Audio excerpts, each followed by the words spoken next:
How is it so grainy?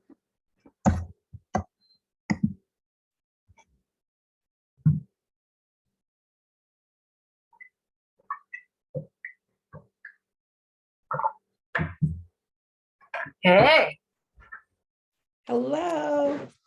look at you. You're going to be a rock star with that technology. On a good day, on a good day. Those glasses that you have on, there's a lady named Tanya Lee, and she does this thing called the School of Self-Image, and she is like the most stylish female on the planet. And her glasses look a lot like that. That's funny. Yay. I mean, that's all she sells, like style. I mean, she's like, that's her thing. Yeah. Heavens. You're styling and profiling. There we go. Well, and it's funny, my son, he's just turned 16. And he's quite sweet on his teacher. And he just told me today that she has the same. Ooh. And she's like the young hip teacher. So I'm feeling pretty good about these. You are. Maybe you should get another pair. There we go. Every color. I can never find them. So that's really funny. What we'll do is I'll ask you some questions. You can tell me whatever you want. If you're like, oh, if you start crying or something, some people, don't worry, we can edit it out, right? It's not a big deal. And there's no pressure here. It's just that I feel like that your story is going to be so inspiring for so many people.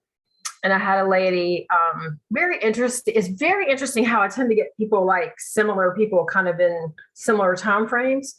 And so I had a lady yesterday for the first time, and she had emailed me like Friday night at 9:00.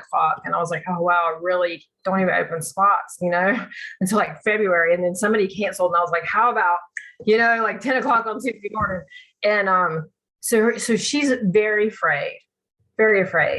And what happens is that people, they either don't have experience and they have fear just because, right? Or they got a little experience and they get scared, or they have a lot of experience and they get scared. But once they get scared, they feel, I think, like maybe they're the only one, or there's no coming back from it, or, there's no other way than what they know. And they know that what they're doing is not working. And then they are like, am I not enough for my horse? Am I, you know what I mean? Like, so I think that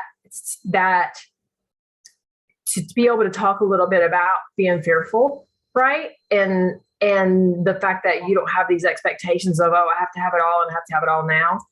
I think those kinds of things could be, just everything you've ever said. I mean, like even the lady said today, she said, I called her today, which is like, hey, how you feeling? And she said, if I never ride this horse, she's like, that would be great. That would be the icing on top, right?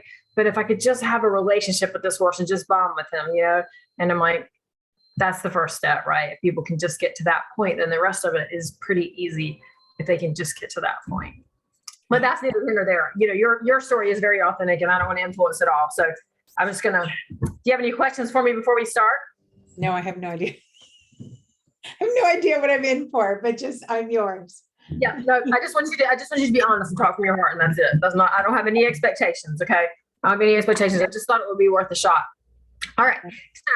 So I am here today with compassionate equestrian Carolyn, and she has agreed to share her story with us. And she is going to share her struggles and her challenges and her celebrations and her heart. And I just am so impressed with the journey that she's on and the commitment that she has to her horses. And so I've invited her to share it with you today. And I'm super excited that she's agreed to do that.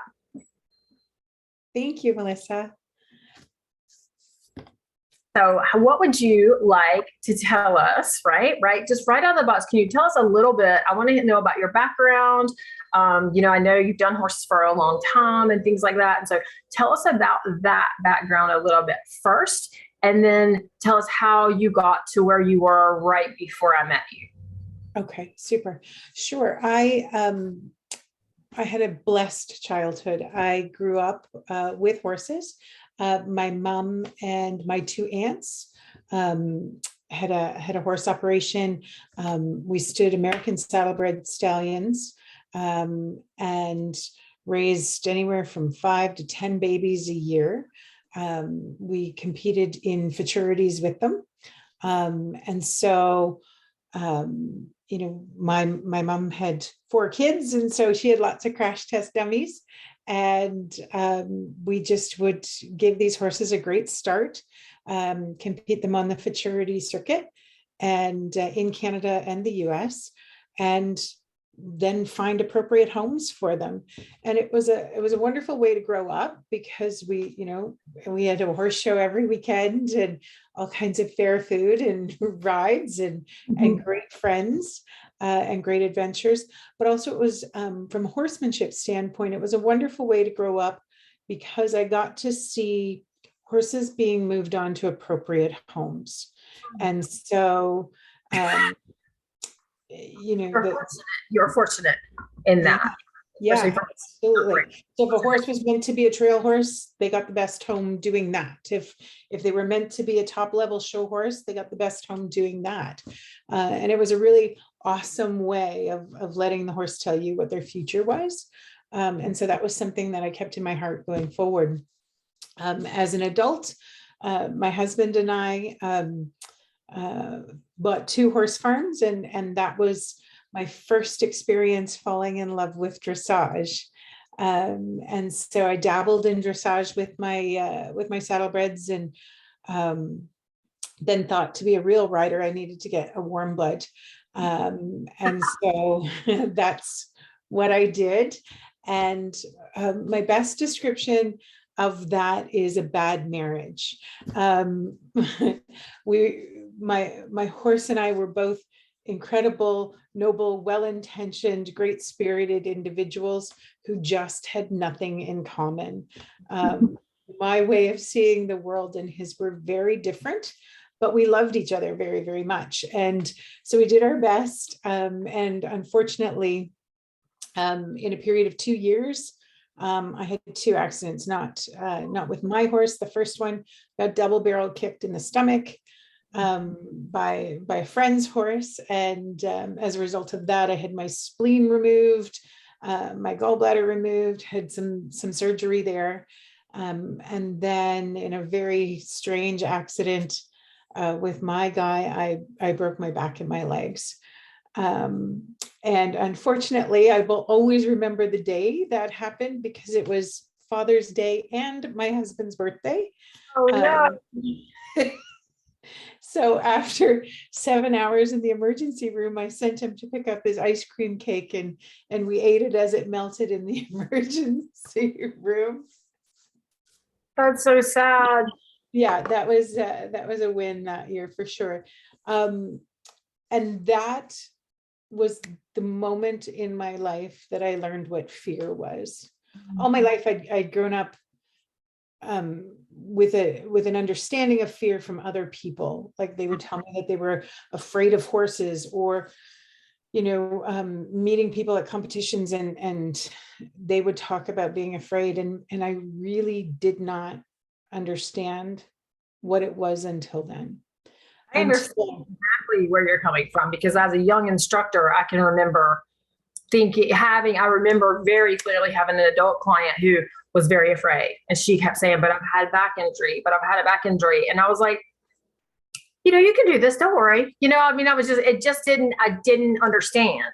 And then she did eventually. I was a very young instructor then, and she did eventually. The horse that she was leasing, she fell off of it on a cold, fresh day. It wasn't a bad fall. It was no big deal. A covey of birds flew up like right underneath the horse, and the horse had just jumped. It was going downhill. Like I said, it was a super fresh day, and the birds flew up, and the horse spooked a little, not bad. She fell off and got hurt. And that was my first experience with it, because she was out of work for months, right? And as I was in graduate school, and so money was tight. And so that made a huge impression on me, that I was like, oh my gosh, right? She really, I understand a little bit more, but it's still, like you said, until it happens to you, you don't understand it. And when I was about 30, I don't know now, maybe I was 30, maybe I was 28, maybe 30. I fell off the horse and was badly injured and couldn't walk for almost a year. And for the first time ever, when I went back to get back on that horse, not on other horses, but when I went back to get on that horse, I was terrified, And I was like, oh, this is what people are talking about when they say they are afraid. Yeah. So I completely understand that experience, unfortunately. Yeah. And you can be empathetic to Yeah. someone else's story, but you don't understand. And that was my first experience with it, that I can, to this day, it's 10 years this year, from that accident. To this day, I can tell you the smell of the arena. Like it's a very strange feeling. So anyway, it was a very long recovery. From that, took me 6 months. In meeting with one of the surgeons, I went by myself to that appointment, and his daughter was a show jumper.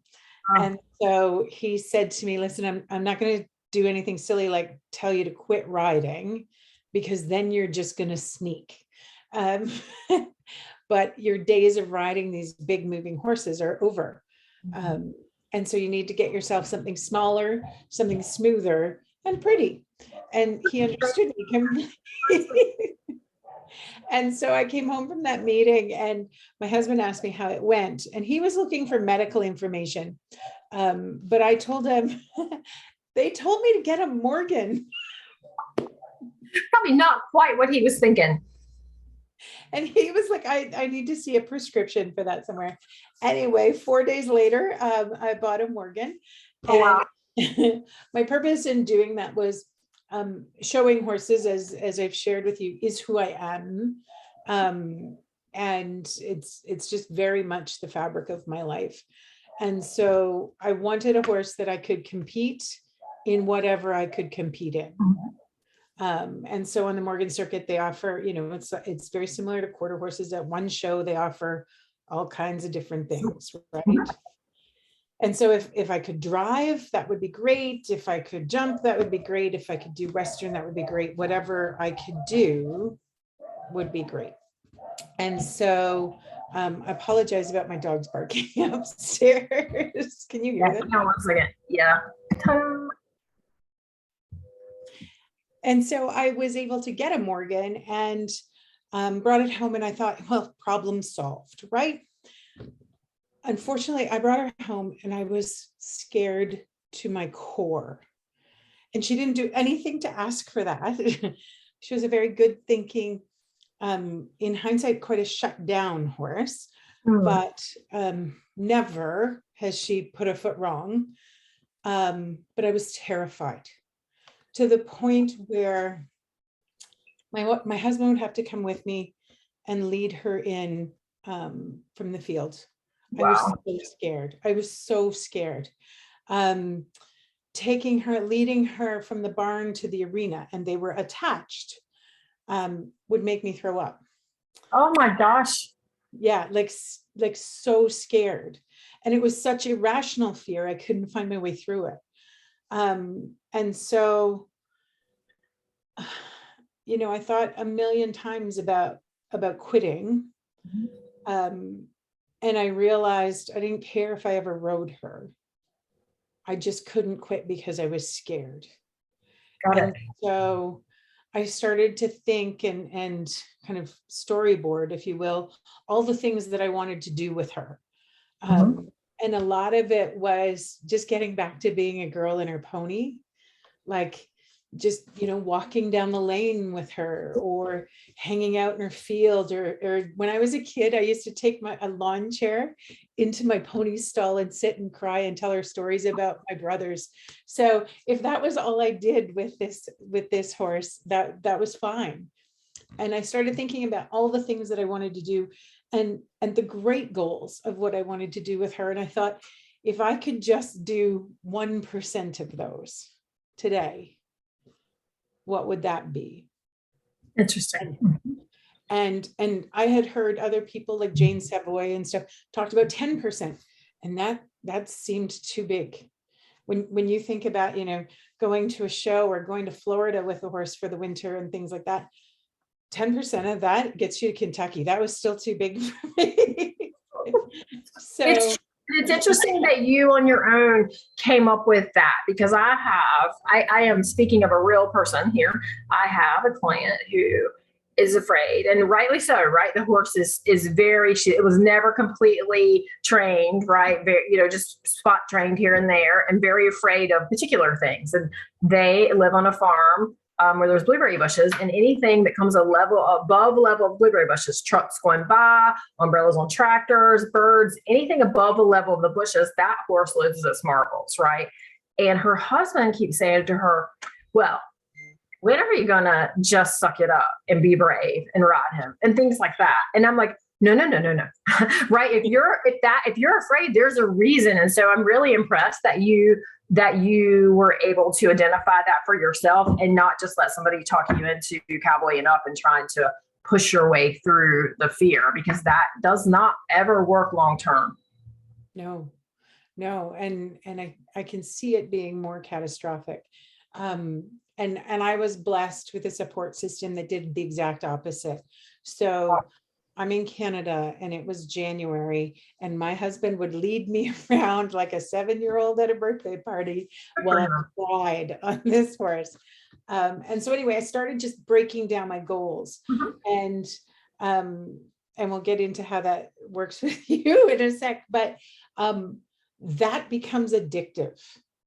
Right? When you start deconstructing big things, you start feeling progress. Yes.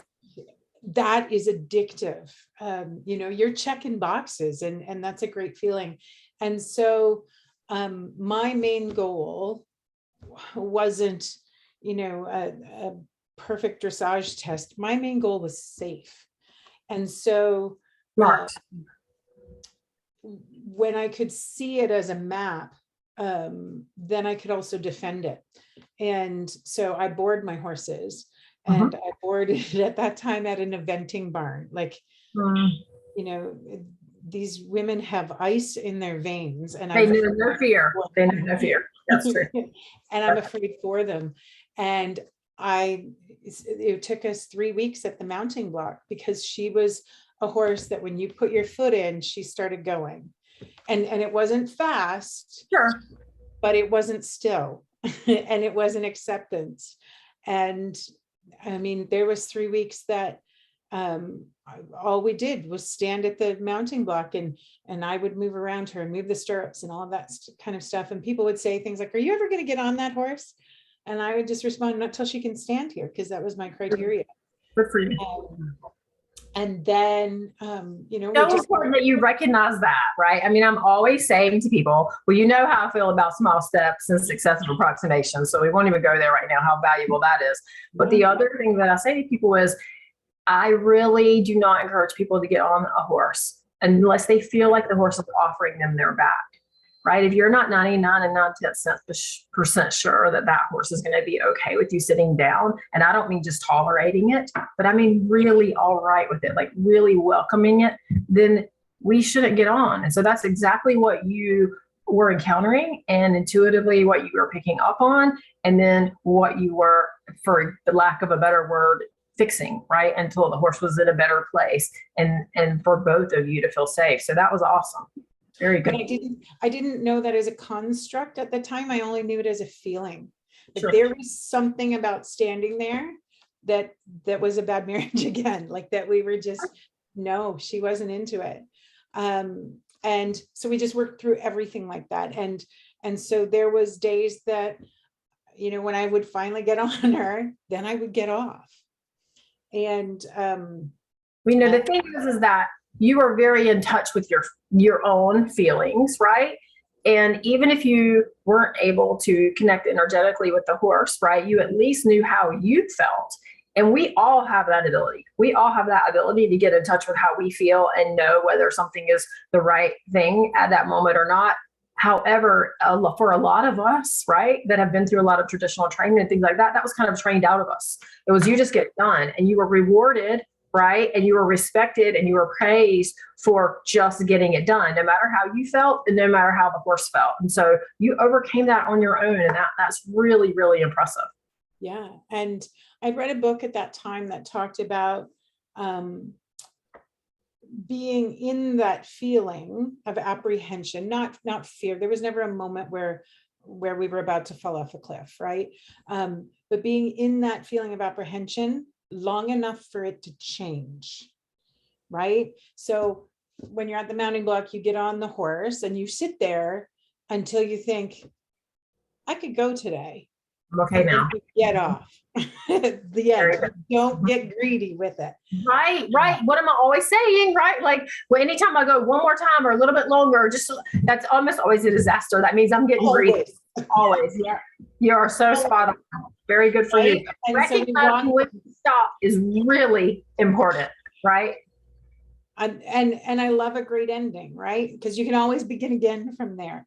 And it's important for you and the horse. And I think sometimes that we are always trying to do everything for the horse. And sometimes we leave ourselves out of the equation. And what we don't understand, right, is that the horse is reading our energy and they are trying to become congruent with our energy all the time. So if we are okay, then they're more likely to be okay. But if we're sitting up there in a lot of tension, then they're thinking something along the lines, and I don't mean to be anthropomorphic, but, why is the human spooky? What is happening? I should be worried here. Right. And so that's amazing that you were able to do that. And also at an eventing barn, because I've worked for professional eventers, top level, top of the world eventers, and there is no fear. Right. And it's kind of amazing that you were able to do that in that environment and kind of step outside of what was the norm. Yeah. And in all of my sessions with her in a week, one of them had to be doing nothing.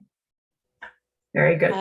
Love it. Which again, as a working mom, boarding, coming from a competition background, was something that I never knew before, right? We do it with foals all the time, but as soon as a horse is able to wear tack, that goes out the window. Yeah, with them, we're doing something to them all the time in the traditional world. That's how I was, because I was brought up as a professional, and you're always doing something to them, getting it done, and checking it off the list, and all of that.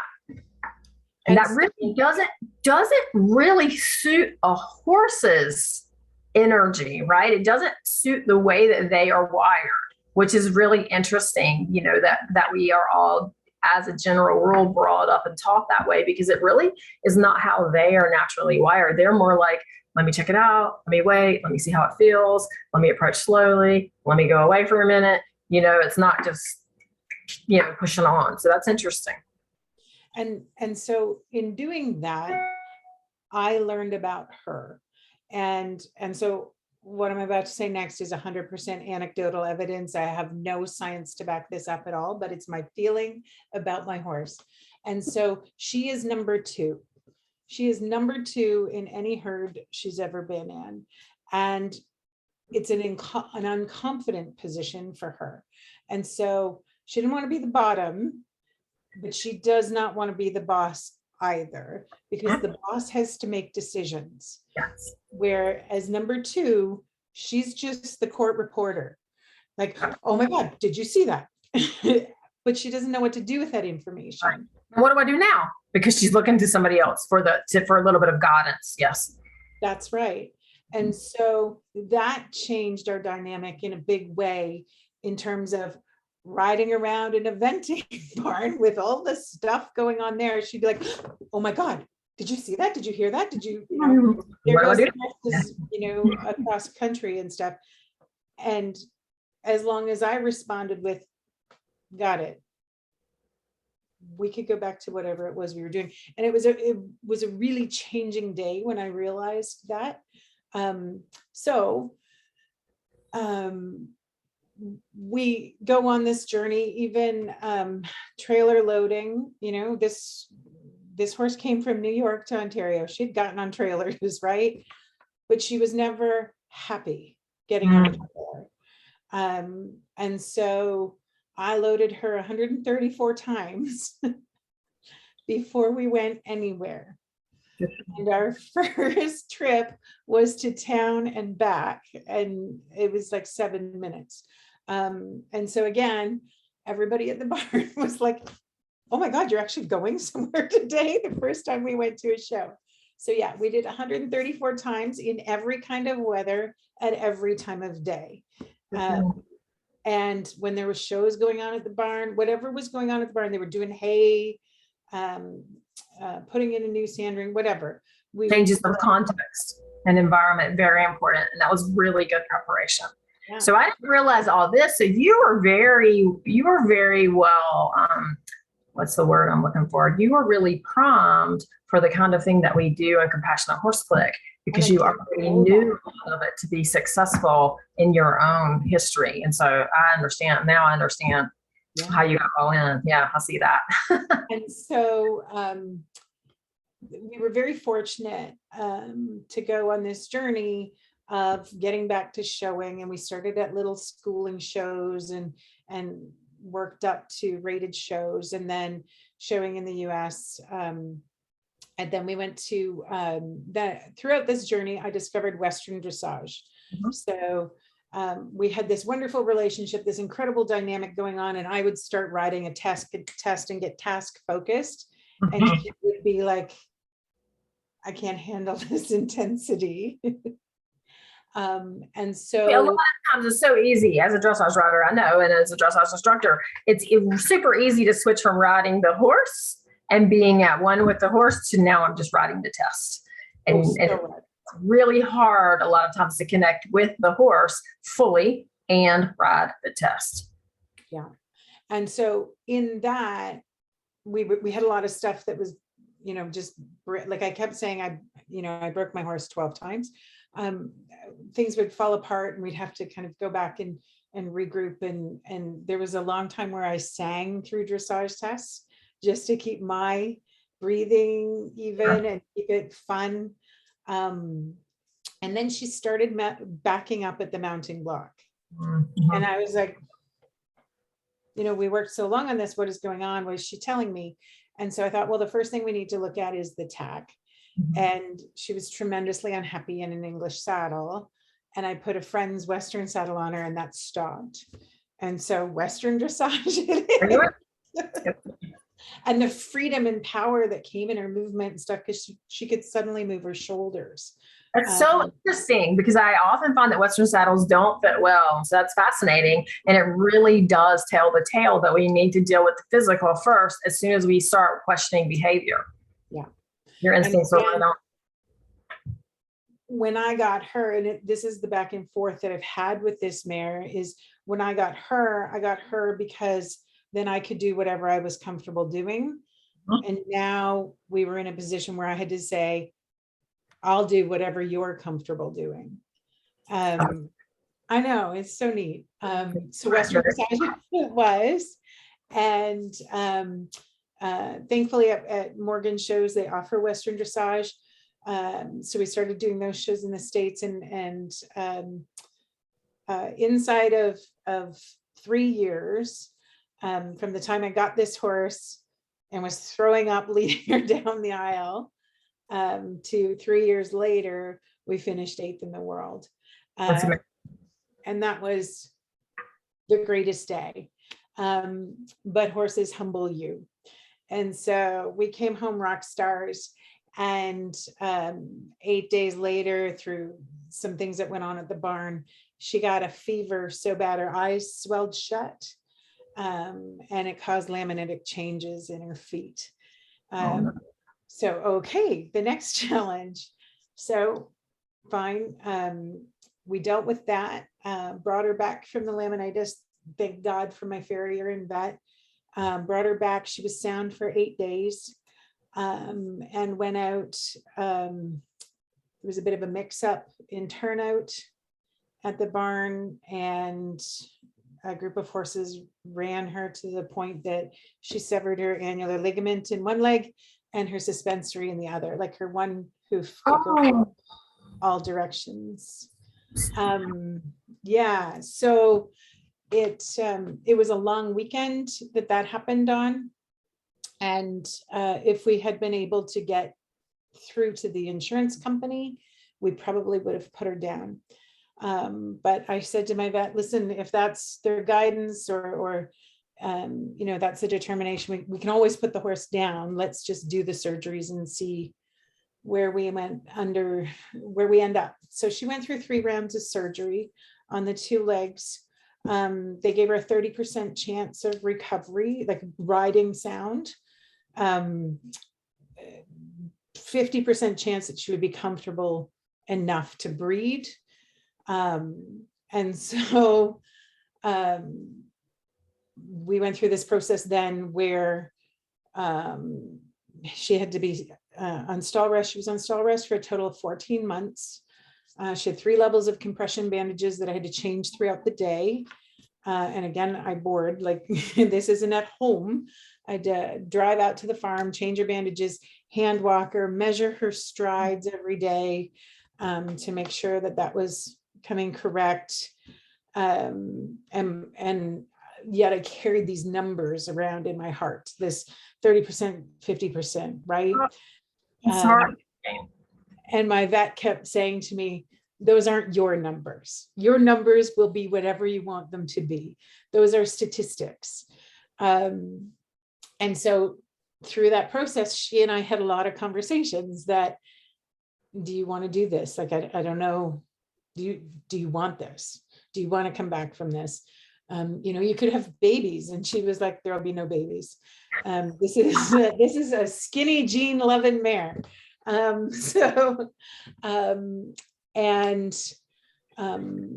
18 months later, we moved up to first level and finished 11th in the world. So that's amazing. That was just an extraordinary story. And doing that involves, driving from here to Oklahoma, right? Like, it's not like it happens in our yard. So there's the marathon of getting to the show with a horse that is or is not sound at the end of it. And she has never looked back. Now, as I was telling you, we came home from Oklahoma, and I had thought, well, maybe second level is the end for her, right? Every athlete hits their limit. And she was so ho-hum in the work. But, oh, well, that's great. But her injury made me realize I had no plan B. And so I started looking for another horse, and I wanted another Morgan. And I wanted a gelding because my mare is a lot. And I go a lot of places by myself. And I didn't know if I could handle 3 divas being there, me, her, and another one. Yeah. So unfortunately, at that time, there was only 8 geldings for sale in Canada at that time. And I vetted 5 of them and they failed. Oh, wow. And the other ones I wasn't interested in. And then talking with my best friend who breeds Morgans, I said to her, why don't you have any geldings? Like I would, and she's like, I have geldings, come and see my geldings. So I was very blessed to get a gelding that I know 3 generations of his family.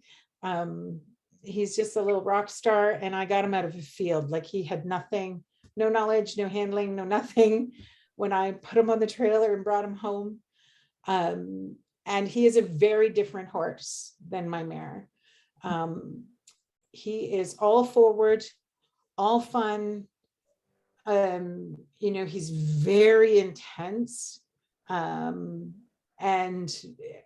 it's really cool, but at the same time, it's really unnerving. And so I sent him to be started with a wonderful dressage trainer who, I really agree with a lot of the ways she starts horses. And he came home, he was a little star at the barn. They all loved him. He came home and I was terrified. Oh no. Oh no. Everything about, as soon as I sat on him, I felt the exact same energy that I felt before I had my accident. The same and it wasn't a spook or anything. He carries himself with so much energy. It's like a cut wire. And so, okay, here we grow again. I love that. I realized I know a lot of ways to make a horse do something. As did I. Do I? Yes. And many of us. And I don't want to. I call that my smoking gun, right? Like those skills, I call them the smoking gun, and I keep them in the holster and I keep them hidden, and I try to only bring them out in a life or death situation. Without a doubt. Yep, absolutely. If I have to save your life or mine, Exactly. absolutely. Exactly. And so people go, oh, I wish I didn't have those skills and I wish I didn't know, and they beat themselves up for that. And I'm like, that's not something to beat yourself up about, because I have saved a few lives like that, but it is something to be cognizant of the power of. Yeah. And so I have a friend who is presenting at the Clicker Expo. She trains dogs for movies and is incredible and does it all with positive reinforcement. And I have, she's helped me with my dogs. I have absolutely admired her every step of the way.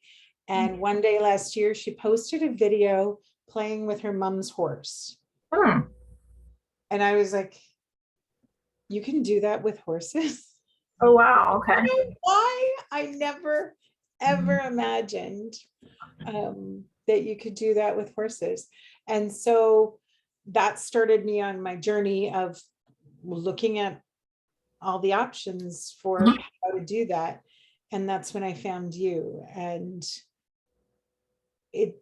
you're my people, right? It's So tell me a little bit about exactly what was kind of going through your mind when you saw you are scared of this gelding. You've got this mare that you feel like is not as happy as you would like for her to be in her work, and not really enjoying life as much as you would like for her to be. And so what else was going through your mind kind of as you started looking on your search for somebody to help you with horses on positive reinforcement? And so I learned through my friend that the positive reinforcement with horses was possible. And I imagined that it was just another way to get a complicit response. Got it. Right, through natural horsemanship and stuff like that, I could get a horse's cooperation. And I was very focused on my gelding. And so in his work, he was complicit without consent, is the best way I can describe it. He was going along, but always had this undercurrent of, if you give me a minute, I'm going to do something else. If you going along because he felt like he had to. Yeah. And that he would be grumbling under his breath the whole time, or looking for something else to do or somewhere else to go. And so I just, one of the biggest things that blew my mind is positive reinforcement is an actual science. I've been hearing junk science from other trainers for years, and kind of looking at it going, I don't think that's true. What kind of science? I missed that. I've been hearing all kinds of junk science and anecdotal evidence. Yes. And I, as a horsemanship professional, when I was learning under some very good mentors, I remember saying, I was parroting it, okay, but I knew, and I remember questioning and saying, I understand that this works to get the horse calmer, but I don't understand the dogma that's being told to me, like why. And I didn't call it dogma then because I didn't know it was, but I was like, I don't understand the why. And the reasons that people were telling me that it worked, which were positive, intuitively didn't make sense to me. And they were calling it science. And I was like, okay, I'm a scientist. I'm a researcher. I've done a lot of equine research, right? Equine, bovine, ovine. I'm like, lay it on me. And no one ever could really tell me something that made sense to me, right? And so that's interesting that you say that, because I had that similar experience. I really did. And you can only ask 3 questions, like most of the time. Then when you ask that, but what about, then they don't want to talk to you anymore. So the fact that this was an actual science appealed to me, but at the same time, as with any deep science, sometimes you get so into it, you don't even speak English anymore. So I went to a few online courses and stuff like that. And I'd be sitting there with my book, like, okay, just a minute.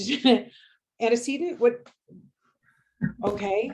Which quadrant? Which quadrant? Which quadrant? That's my thing is I'm like, when people come here, I'm like, you don't have to, we don't do that here, right? If you want to talk about quadrants, I'll talk it with you, but this is not something that you need to memorize to ride your course or whatever, right? I know where it's coming from.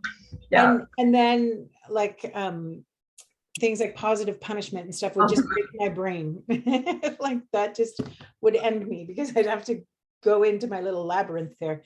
And so I just kept searching that there has to be an alignment somewhere.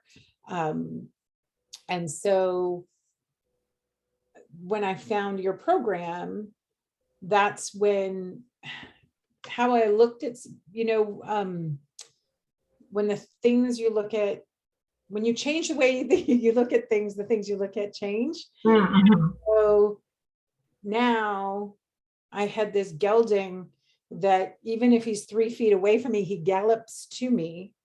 That's amazing. But then stands there with perfect manners. And I can put him away and go to the tack room and come back out. And he's like, put me in, coach, let's go again.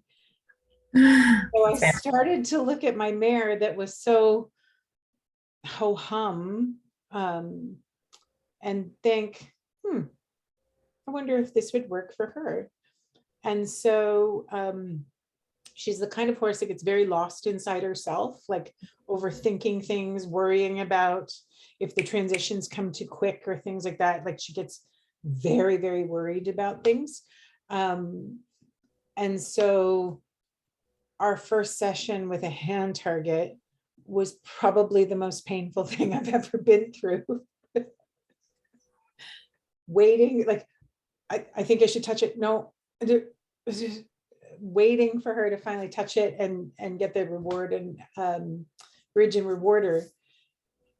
And we just kept doing it. Well, it's such as humans, right? We just want to help them and do it for them and help them and do it for them instead of just standing there and waiting. And it can be really painful to be like, I just need to wait. I just need to let them figure it out. I need to not push this on them. I need to let them make a choice where they're comfortable. And that can be painful, especially when we first start learning that. What I'm interested in, so I know when I got my first email from you, right, said that you found positive reinforcement training in a desperate search for a better way to work with your horses.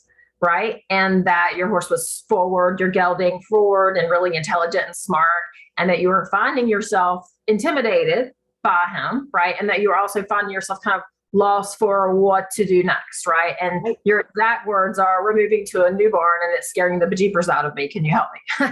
Right. And so tell us a little bit. So it sounds like you had a car accident, right? Which I'm sure was adding to your amygdala and your body's fear. Right. And so that's probably part of why you were re-triggered with him, is because that you weren't feeling as physically strong, right? And your body was probably still processing some trauma from your accident, right? From the car accident. And so this is where kind of at that moment, whenever we met, right, you're about to move, you were feeling fearful from him, feeling intimidated and stuff like that. And within a matter of really weeks, this has changed to, he comes when I call him and he waits for me and he's polite and he's mannerly and those sorts of things. And so tell me a little bit about when you started working with us, like what was the shift? Because there was a shift in you, right? I saw it. I saw you go from, I'm unsure, right? And I'm scared and I don't know what to do. And I got the impression from you that you were feeling like, I don't want to mess my horse up, right? I don't know if I'm enough for this horse. I don't even know if I should have this horse. Is that true? Oh, absolutely. All of those things. I'm going to wreck him. All of those things. And in what I was having to, in my training previously, I would have to break things down to such small steps for my mare. And it would take 3 weeks at the mounting block, where this horse is so confident and so forward that he's like, check, got it. And so I'm like, okay, here's what we're going to work on this week. or maybe in 15 minutes we have it, and now I've got nothing else. That's all I have for you. Like, and so I was super intimidated by that, and by the fact that I was going to quote unquote wreck him. And so what's caused the shift for me is back to that 1% thinking. And that's what you've given me is, it's great to know the, 20,000 feet picture, but right now, we need to have heads straight before we can have heads straightened down, right? And soft, yeah.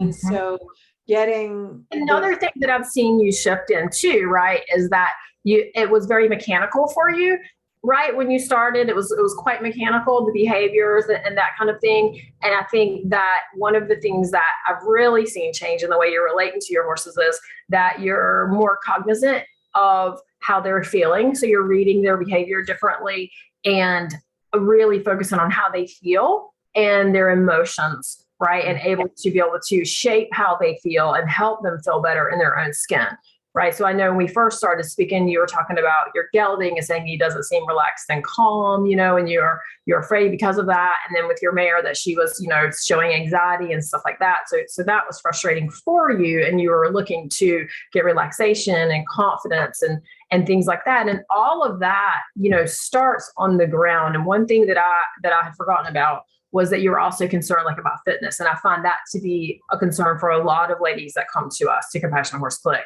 And with this style and this type of training, fitness is not nearly as important as it is when you have to make a horse do something, or when you have to hold them together when you're under saddle and things like that, because they're willing and they're making a lot of those choices themselves, right? And so the two of you are not only working with consent, right? And the horse is choosing and making choices to do the things that you're asking, but also there's just not that need to be that strong and that forceful and all that. So fitness is a whole nother thing. It's not the challenge that it is, I guess what I'm trying to say, whenever we're riding traditionally.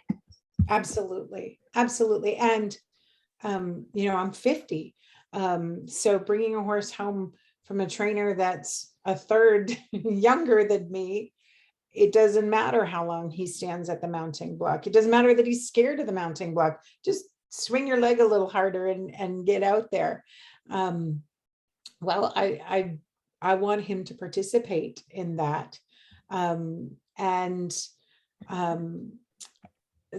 What I had discovered about positive reinforcement before I discovered your work was very much about postures. And so we were doing the things, right? When there was things to do, we were doing the things, but what led me on my search was the emotion, and nothing was speaking to that yet. And so now it's very fun to see, once a horse knows relaxation, they start to seek it. And so it's very fun to see in this week when snow is sliding off roofs that they're standing there like, just, okay, just give me a minute. And starting to find their way that way. And I can have confidence because we've deconstructed big thoughts into small activities that we need to have not confirmed, but good. And reliable. So that's what I'm focusing on. And you've offered me such things as where my treat bag is what's important, or the value of the treats that I'm using. And those things, you start to see that measurable result that becomes addictive. And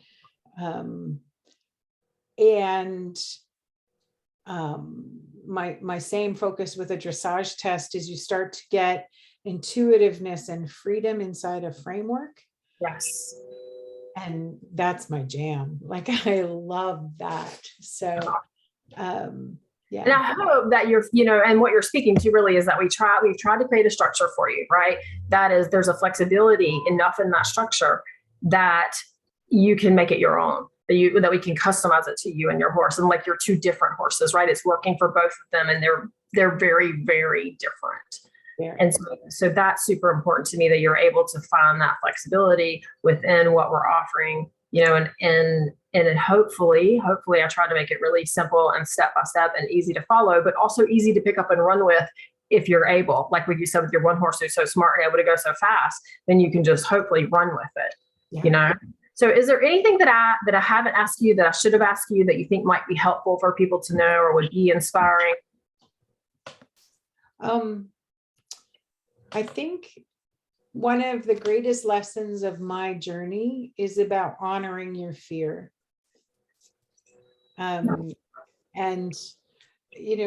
people will tell you to call it something else. I don't think you have to get that fancy, but we have these built-in systems, and it's one of the greatest ways that we can understand our horses, because they have it too, that have kept us alive for thousands of years. And as human beings, we don't have great judgment, but we have these great internal operating systems that wake up once in a while and go, that's a terrible idea. And you get to rethink about it. And so I have learned to honor it in a standpoint of saying, is this something that's life-threatening? And if not, it's pretty much always an absence of information. So it's your body's operating system telling you don't have enough information to move forward. And it takes up a lot of room in your brain when that happens. And so you have to start to find little steps. And if all you do is take one step towards your bigger goal, it's enough. Yes. And not overface yourself is really important. Just like you wouldn't want to overface a horse, and just like horses learn best when they're under threshold, it is so true for us as humans. And what you just said is so important, because when my amygdala says, you should be afraid, hear me, I say, thank you. Yeah. Right. Something I need to pay attention to here.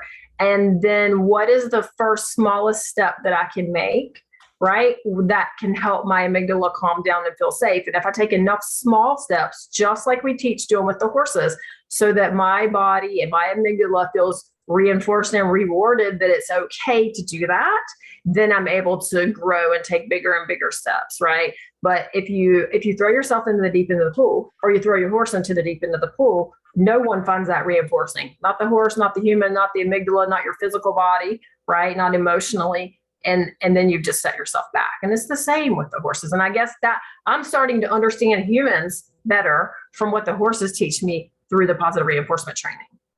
Absolutely. In all of my life, as a student, as a business person, as a wife, as a mother, nothing has caused me to grow as much as a person as my horses have. And to really be with who you are, I think takes a horse. Like, it's amazing.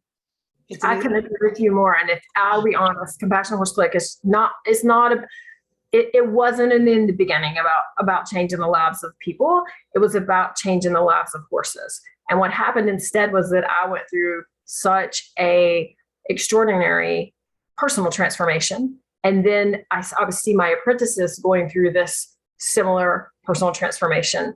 And we were like, we have to, we felt obligated. We're like, we have to help other people have this experience of not only the personal transformation, but having the bond with the horse that they dreamed about having, maybe from childhood, right? I always say, want to feel like a girl again, do this with us, right? Because that bond, there is nothing else in the world like that bond when a horse trusts you and when you trust them. I mean, it's just the most amazing thing. But we as humans have to come to a certain place in our heart and in our thinking in order to allow that to happen. Otherwise, we're just the dictator, and then they're just the subject of that, you know? I am very much just scratching the surface. I love to say it's my first day. I'm scratching the surface on this journey. But there's no tears anymore. Even at my most confident with horses, there would be days you would be so frustrated you would come home in tears, or upset, or recognizing that you did push it too much, or maybe let your emotions get the best of you and treat them in a way you weren't comfortable with. There's no tears anymore. It's all just fun. And it's fantastic. Yeah. Well, I am enjoying so much having you with us and seeing the progress that you're making with your horses, and just the change in your countenance and their countenance and your relationship. And I'm so grateful that you trusted us to do this with us. And thank you so much for sharing your heart with us today. Really appreciate thank you. Thank you. Is there anything I can help you with before I let you go? Any questions, anything you can think of today? No? All right. Super. Well, thank you.